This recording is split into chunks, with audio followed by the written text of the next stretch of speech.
Very well, as we had promised you, David Ogot in studio. I'm Goinghomedotcom Trust, yes, which runs the National Alcohol Awareness Month, Kenya, and a recovering alcoholic.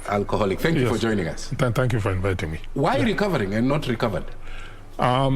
Essentially, if I'm recovered or an ex-alcoholic, it means I can go back to drinking the way I used to drink when I started, which essentially I had control. If I said one, it's one. If I said it's none, it's none. But essentially, once you cross into alcoholism, they sing for you the song at the border, tuendelee ama tusiendelee, and of course you'll say tuendelee. You cross, and one of the criteria for alcoholism is loss of control, which means once I drink, the drink is in charge. Correct. So if I say right now I'm going to have one beer, I'm intending to have one beer. Once I have that beer, beer will say, you said one, we are here for 1 crate, 1 week, 1 month, and I have no control. Exactly. Yeah. And your foot goes on the pedal and you keep going. You keep going. On and on and on. Yeah. All right. This year is the 18th edition of the National Alcohol Awareness Month, Kenya. And the theme is, what is alcoholism? So that's a good place to start. Yes. What is alcoholism? Why we picked this theme, I left rehab in 2001, February 4th to be precise. There was no NACADA, there was a lot of resources which are now in place, billions literally worth of resources to tackle this issue. I did an article, my background is media, so I did an article, surveyed guys, Vox Pop, etc, and wrote an article. Now today, 21 years later, there seems to be more confusion over this question than when I posed it 21 years ago. Yes.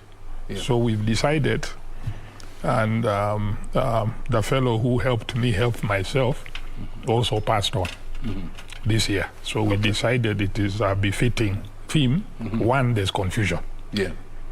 And once there's confusion, you are hearing all kinds of stories. Oh, treatment doesn't work, rehabs are expensive, all this. There are so many myths. Schizophrenia, DHD, bipolar, and all that. And we're going to talk about those challenges. But I just want you to give us, because this is the 18th edition, I want you to summarize for us what, in your view, are the gains that you have made so far. You can't solve a problem if you've defined it wrong. Now, things like alcoholism, other drug addiction, there's so much stigma around, and this is why they hide. Everyone hides. The family hides their person. The person himself does not want to admit that they are an alcoholic, for example. And you find that the first program we actually did, the first TV program was actually here on KBC, Good Morning Kenya, which was alcohol and HIV/AIDS. So what happens from the response? People get direction. We do programs. We are a media embedded NGO, or basically a media NGO. We use the media a lot because like now this program is being watched possibly by millions of people. So you give the correct information. Let somebody, now correct here in quotes, because as I always say, put 20 experts here, you will get 20, and ask what is alcoholism, you will get 20 different answers. Now the viewer watching at home, or the listener or the reader, is confused. You have introduced these guys as experts. They have given 20 different answers. Now we are more confused than when we started. Now, and that is why I invited you to come and help us, because you see, even when we talk about alcoholism, there are people who say that, you know, it's possible, it's generic. There are those who feel, no, it's hereditary. There are others who say, no, it's a learned behavior because of the forces that influence you when you are a little younger. In fact, a close relative of mine once told me that, you know, alcohol chose him, not the other way around. So in this maze, which way? You see, if it ain't broke, don't fix it. I tried. So by good luck or bad luck, my parents tried everything to get me help, including finally, because my dad used to call clan meeting, and he will ask, he will hold money and ask, this is money I can get again. That is my firstborn sitting in his coffin. We're just waiting for him to lie down. We nail it shut, we bury him. Can somebody suggest something we've not tried? So the last one which was tried was a witch doctor. And witch doctors charge you according to your pocket. Yeah. So my parents paid a lot of money. Of course, it didn't work. That is when my parents, my dad again called another clan meeting, and he told everybody, my wife, my relatives, everybody, my mother, my siblings, leave this guy alone. And his prayer was actually, God, this is our son, our firstborn. Yeah. And God, you see everything. And we have tried everything several times to help him. We are now reminding you, God, he's also your son. We are handing him back to you. So that you call him, he rests, and we also rest. You also rest? Yes. So obviously they're coming from a position of love and care. Yes. You're the firstborn. Yes. Your father was a professor. Yes. And your mother was is a professor. Is a professor. Yes. And your mother, one of the most respected professors we have around. And your mother was an assistant minister. So my question is, how important is it for family unit to stay balanced and create a safe space for those who are struggling with alcoholism so that they don't feel terrorized? Because sometimes, you say there are so many versions Yes. of alcoholism. No, there are so many explanations, interpretations of alcoholism. Yes. And one of them would Yes. be, it is not an external problem. Yes. It is an internal problem. Yes. My take, and this is why I said I went through everything, from psychiatrists to psychologists to social workers to prayers, free ones, the ones where the pastor is paid to come to the house and pray for this one, and finally the witch doctor. So who won? After all this, None of who them. won? None of them won. None of them. But you've been sober 21 years, my So brother. what I am saying, when I then landed in a certain rehab, within 14 days, at 200 bob a day, one of those places my parents paid 1.2 million in the 90s. That's a lot of money. Yes. Yeah. One, how many families can afford? Yeah. That is why many times I used to tell my mom passed in 2015, I tell my dad that if I don't inherit, I only want his newspapers and his collection of records and audio cassettes, because I have spent my inheritance in advance. The money which was spent trying to help me, things have spoiled. Trying to recabisha, I don't go to jail, etc., funikaring things, getting me jobs. Just chaos. This is why I say addicts were terrorists. Starting by terrorizing yourself. Then I get to a simple 200 shillings per day. Pit latrine. You are bathing with cold water in a basin. And they come from the point of view, this is a disease. So in 14 days, I knew my problem. So 14 times 200 shillings, I knew my problem. What? By day 15, 16, I was planning in the rehab what I'm going to do today. In fact, I wrote my first article to one of the newspapers, Nation, even before I finished my first month. Hold that, Dave, for one moment. So, you go to see a doctor. And the doctor makes a prognosis that you have typhoid. And immediately puts you on medication. He doesn't tell you you need goodwill to fight typhoid. So you're saying this is a disease, and inside 14 days, you've already made a prognosis and it's being treated. It clicked in my head. You see, I actually took myself to rehab, finally. But when I got there, when I came out of my room after 3 or 4 days, because the first 3, 4, I was finished. Just can go to the toilet, come back, sleep, eat, soupy things. Went for my first session. Guys are in a room. We have a new person. Introduce yourself and why you are here before he does the same. So I'm here, I'm John, I'm an alcoholic, I'm Mary, I'm this. So I'm asking myself, why have I brought myself? So when it was my turn, I said, I'm David from Nairobi. I'm here for 1 week to be taught how to drink like a gentleman. But I don't spend my kids' fees, I don't spend the house rent, etc. But I'm not like you. I'm not like and you. When I go back to Nairobi, I'll pray for you. So obviously this was not in Nairobi. Where was it? This was up country, somewhere in Western, Would you be comfortable mentioning where it was? No, because I stopped working with them. All right. Okay. Obviously, when you're withdrawing, you're likely, or detoxifying, whatever you call it. You stop completely. And the body senses that, and there's a period of withdrawal. How did you handle your withdrawals? Because I know there's someone watching tonight, and you know, And they're terrified. Now, what happens with the withdrawals? You see, your alcohol, your body gets used to a certain, I'm using alcohol to represent other drugs. Your body gets used to a certain amount of alcohol. So it actually functions well when you maintain the level of ethanol.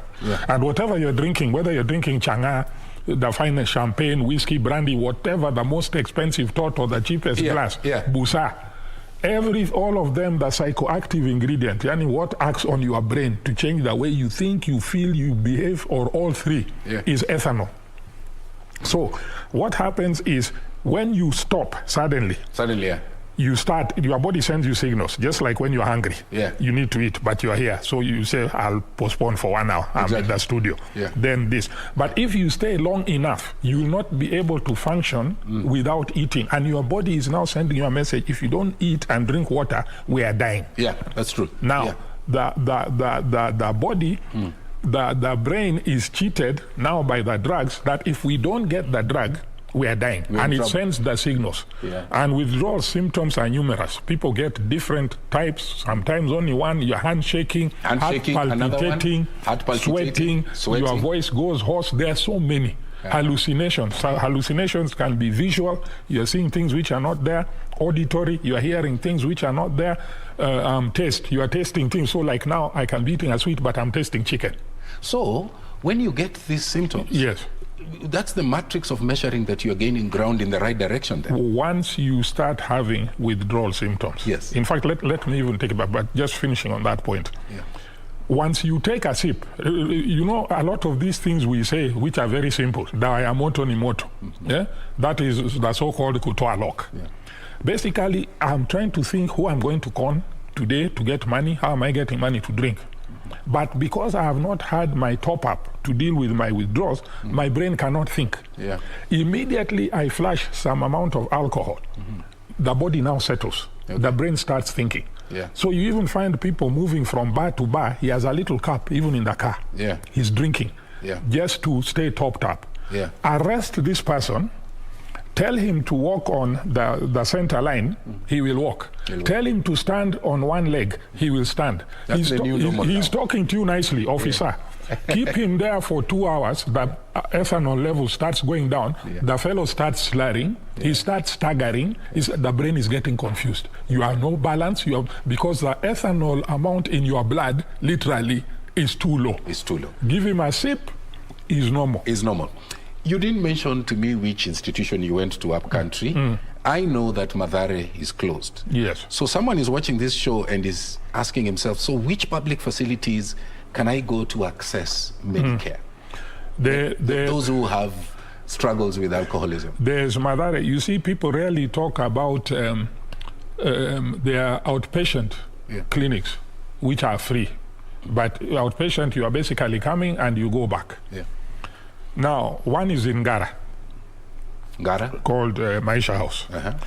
There's one in Mombasa. In fact, Mombasa, there are several. Is that the Coast General? No. Coast General now is a rehab. In a public facility. The public facilities are the ones I'm interested in. There's Coast General. There is Mathare, which patients were sent away because of COVID. So you wonder what's that about, but topic of another time. Essentially. But basically very few. I think one has come up in Kisumu. But these again are for methadone people. So methadone exchange, these are mainly heroin users. Your friend, and Paul Esana, Kale Bangeri, he passed on, and you were affected. And you said in one of your posts that you were tempted to relapse back. And that struck me. Why and what was going through your mind at that point that you felt that you needed to go back to the bottle? You see, there are different types of relapse. So assuming your house is your sobriety, the different windows are the different types of. So my first relapse when I left rehab, and literally my only relapses were overconfidence. I went to the changa dens where I used to drink and to fish these people out. In no time, they got me back drinking, forgetting what I was told. They are more than you. So it's easier for them to pull you back in than for you to pull them out. But if you just continue doing what you are doing, and it is programs like this, then they come to you via attraction. Hey, my friend, I think I have the same problem. So then I blocked that window of overconfidence. Then there are other windows. I used to say I used to fear if my mom, my wife, one of my kids, my dad passes on, that I will relapse. This was my biggest fear. And literally relapse is the only thing I fear. I don't fear death. I don't fear. The biggest fear I have is relapse. That I can dream I was drinking. And I got two of these dreams the time after Caleb passed. And I woke up sweating and shaking. I was drinking. I dreamt I was drinking, etc. Now, I called the son. The son is telling me Caleb is out of ICU.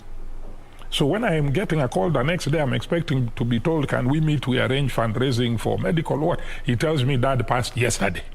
Pole. And that was a window I had not blocked. You see, I had prepared my family, etc., my mom, my dad, etc. And in fact, when my mom passed, yes, people were calling Paul about your mom. The only person who called to ask, I'm sorry about your mom, but how are you feeling? Do I need to send a car to you to pick you, or do I need to come where you are? Was Joseph Kagudi, former CEO of Nakada. That's the only guy who thought, what effect, this guy is a recovering guy, what effect will his mom's passing have on him? Yeah, Paul Sana. Now, as we close, we have light to moderate alcohol use. There are those people who say a glass of wine is good for the heart. How can someone self-assess to ensure that he or she is within safe limits and that they are not tipping over into that space of excessive drinking as we wrap up? There are very simple diagnostic questionnaires, including a cage, which is 4 questions. You just ask yes, no, just give yes, me 2 or 3. Yeah, yes, no. There's Johns Hopkins. Do you get angry when people talk about your drinking? The E is eye opener. Do you need an eye opener? And changing geographical location. So you say, my problem here is my friends or the environment, I'm moving and so on. But essentially, the way I say is this. If even you ask any of your friends at a party or a pub or whatever, do you think I'm drinking too much? They will say, no. Do you think I'm drinking too much? That question alone is a sign of a problem. Talk to just that, as simple as it may sound. You've not crashed a car, you've not been stuck, but majority of adults, and I stress adults, who drink alcohol worldwide do so with no problems to themselves or others. And this is why I say, which sounds like an oxymoron, alcohol does not cause alcoholism. Because if it did, then everybody who drank alcohol would end up alcoholic. Thank you, David Ogot. You know what? We need to do this again. I mean, there's so much ground that we need to cover. So I hope you will come again. Yes. All right. If you invite me, I'm here. All right. But thank you very, very much, David Ogot. Recovering alcoholic. I'm Goinghomedotcom. Yes. And it's this point that we'll let you go. Thank you so much for coming. We're going to take a short break. When we come back, we'll look at the day's business and also later on the day's sports.